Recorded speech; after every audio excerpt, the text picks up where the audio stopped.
Christmas lights. Haha! They're not Christmas lights.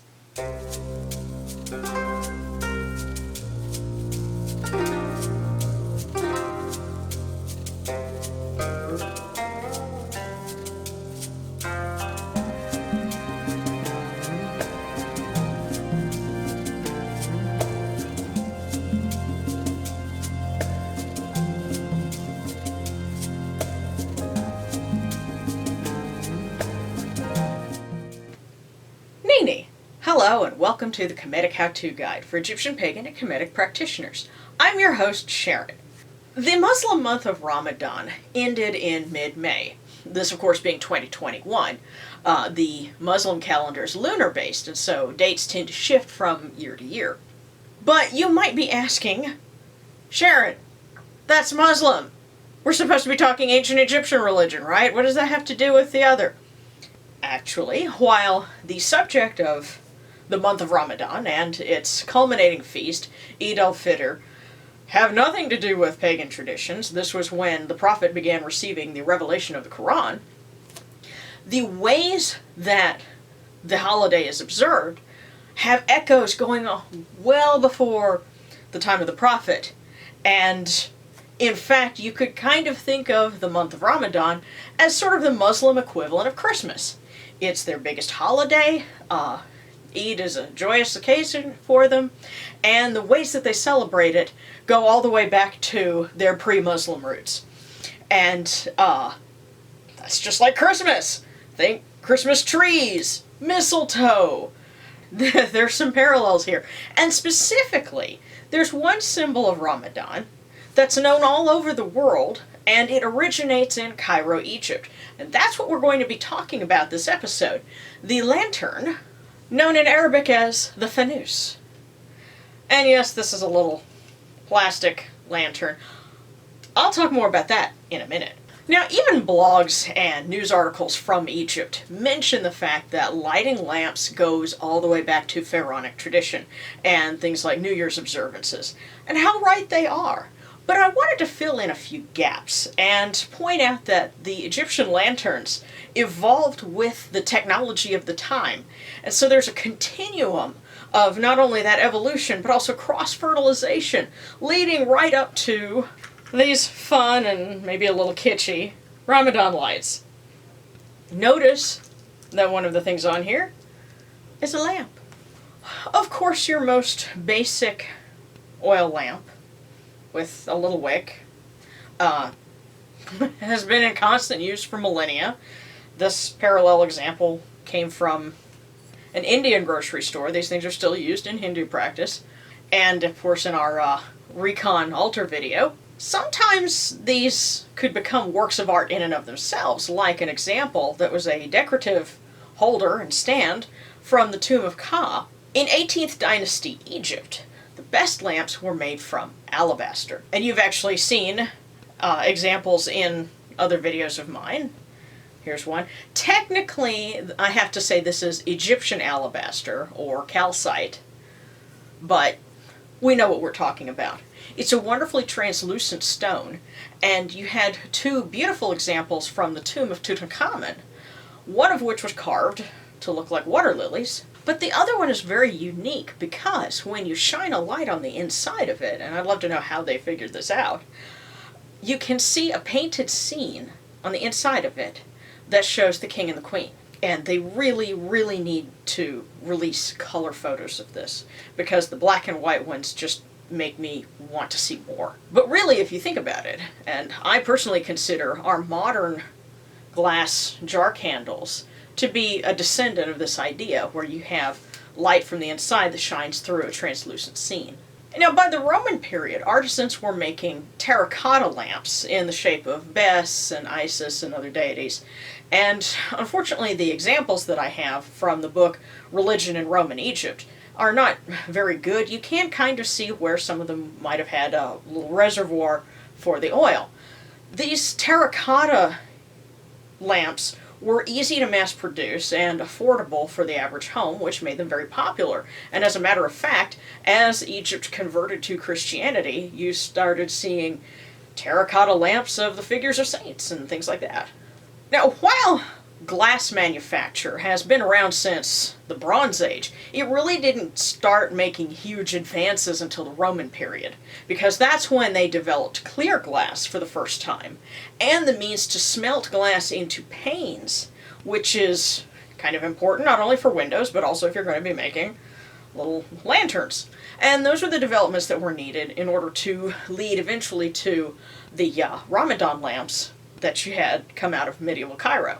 Now, the modern form of the Ramadan lantern, also known as a fanous, began, as tradition holds, when the Caliph al-Mu'izz Allah arrived in Cairo at the start of Ramadan and was welcomed by crowds, including children, in the year 969 CE. And since then, these colored lanterns have become a symbol of Ramadan all over the world. And there are families of fanous lantern makers still in Egypt, still active today, and they've had to do some adapting in recent years, and I'll explain why in just a minute. And now, the technology that gives us the cheap strings of Christmas, Halloween, even Mardi Gras lights has led to Ramadan lights. And you might notice that the symbols on it are a star, a crescent moon, because the month of Ramadan begins with the sighting of the first crescent, and of course, your fanous lantern.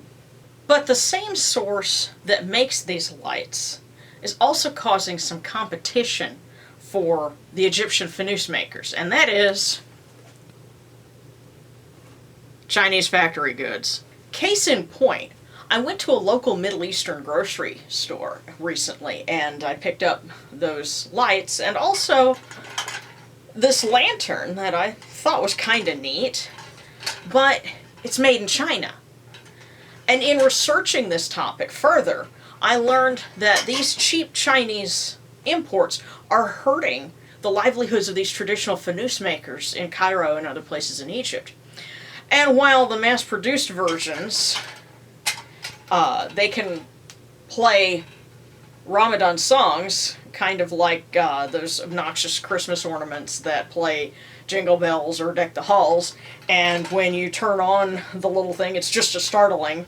These are not as pretty as the traditional fanous lanterns made in country, and, they're not, the same kind of quality. In fact, a lot of the traditional makers will recycle glass in order to make their fanous lanterns. But there is something that we all can do to help these traditional Egyptian fanous makers. You can find real Egyptian fanous lanterns on eBay and on Etsy, and you can support the traditional Egyptian craftspeople when you buy them. In fact, to stay innovative, some fanous makers have started making little model fanous lanterns with pictures of soccer stars and cartoon characters on them. Again, they make them for kids, but there are adult collectors of them too. A request to my Egyptian viewers, if any of you know some fanous makers, if you could make some fanous lanterns with Optimus Prime or Starscream or other Transformer characters on them, I will not only buy them, I will send all my friends who are crazy obsessed fans to go buy them too. Just remember, G1 Starscream.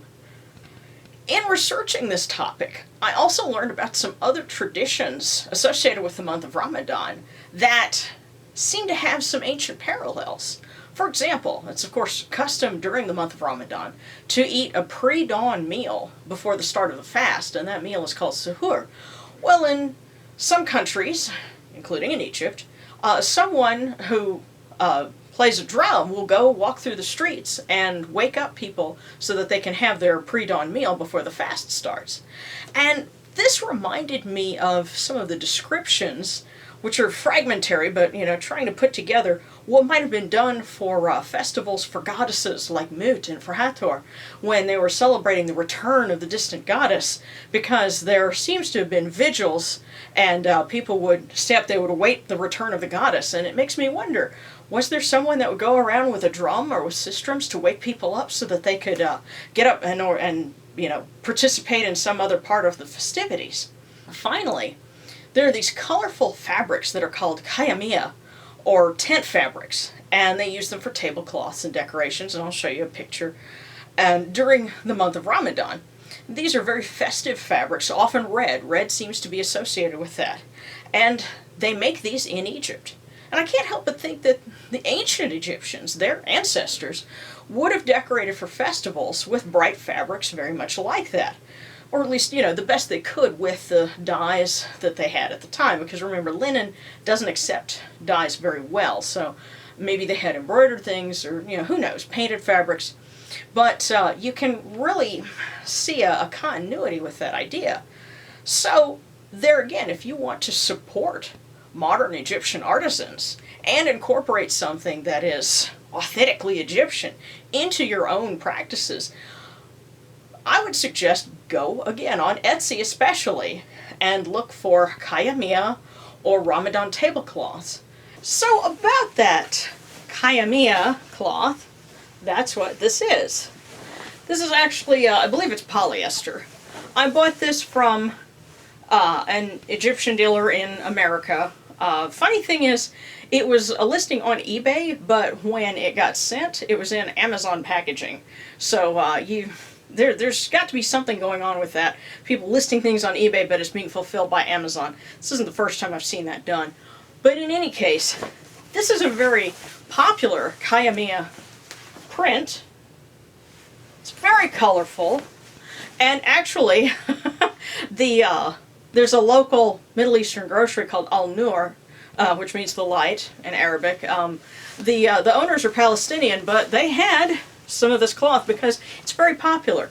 While it originated in Egypt, it has spread all over the Middle East, and so just like the fanous lanterns, it's something that has become associated with Ramadan. And of course, most of them have these geometric patterns. That's a staple feature of Islamic art. They use geometric shapes because they don't represent a person or an animal, or something like that could be seen as idolatry. However, I have seen a few prints from Egypt that incorporate the traditional blue lotus pattern that you recognize going all the way back to ancient Egyptian material, and I'd love to get a hold of some of that in the future, because that kind of harks back to their roots. But you can buy these. I've been looking on Etsy and eBay for these. Oddly enough, I haven't seen a whole lot of dealers from Egypt itself on Etsy. I did see, there is a store called Couleur du Nil, which is French, and it's someone who goes to Egypt and buys the material and then sells it from their home base in France. And they have some beautiful cloth, but I would have to say, if anyone in Egypt wants to expand their market and list things like this, on Etsy, eBay is another place, but especially Etsy, people think of, handmade things and, like material, a lot of, craft supplies, they tend to go to Etsy.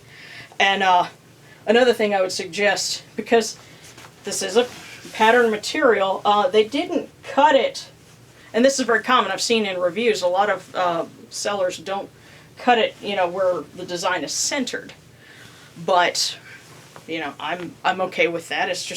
It's very beautiful, and this is something that, in a lot of cultures, bright colors like red and yellow and everything, they're very festive.